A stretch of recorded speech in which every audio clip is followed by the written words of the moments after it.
Ассаламу алейкум туугандар, бул подвалдын бетонун куюп бүттүк. Азыр подробно кыска нускайып түшүндүрөм. Бул үйдүн ээси мага 1,5 ай мурун байланышка чыкты, стеналар тактап туруп 1000 сом которгон, себептен Жалал Абад шаарына жакын жер бул жер. Келип, көрүп, санап бергем. Анан бабашы которгон. Бир датага койгонбуз, ишte ошол датада баштайбыз деп. Анан мына подушка фундаменттен куйганбыз, андан кийин эле сразу подвалын куюп койдук. Эмнеге себептен подвал? Себеп дегенде бул азыр 3 күн турат, 3 күндө более-менее кургап калат. Анан кийин бунун үстүндө монолит болот, себептен бул жер зал болот. Ошон үчүн стойкалар коюлат, ошого 3 күн коебуз мунучу. Азыр көрүп атасыздар, күн ысык. 3 күндө более-менее кургап калат. Размери 2,80 бул жагы кетет. Бул жагы алды овальный болду.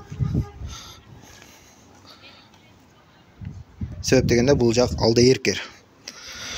Так, ушундай подвалдар канчага бүтөт десеңиздер, устакы, тамак ашы, строй материалы менен 60 миңге бүтөт. Эгерде биздин иш көңүлгө жакса, уста керек болсо, зарядный байланышка чыга бересиздер. Биринчи зона кылып стеналарды тактап туруп, анан Жалал Абад шаары иште керегинде 1000 сом которосуздар. Ал жерге, алыс жерге 2000 сом которосуздар. Барып көрүп, алашып, бабаш алгандан кийин ошо 1000 сомду же 2000 сомду кошуп коесуздар менин шотума. Бизде очередь заказ бергенден кийин минимум 1 ай, узагы менен 1,5 ай күтөсүздөр.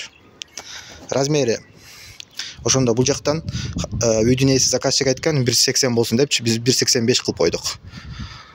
Фундаменттен полго чейин 1,85. Бир адам спокойно мана жүрөт. А бул жактарга кийин сварка менен текче кылып койсо болот. Майдачыларды койгонгочу. Эмне себептен бул жакка көбүрөөк месте калтырдык? Себептен бул жак 2 этаж үй болот, ошого бул жактан месте калып көбүрөөк калтырдык. Себеп дегенде застраховка этиш керек. Бул жактан дагы мен корейский полка менен коям.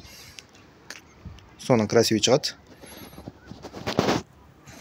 Ушу туугандар, каналга подписаться болобуз, лайк басабыз, улар болсо беребиз.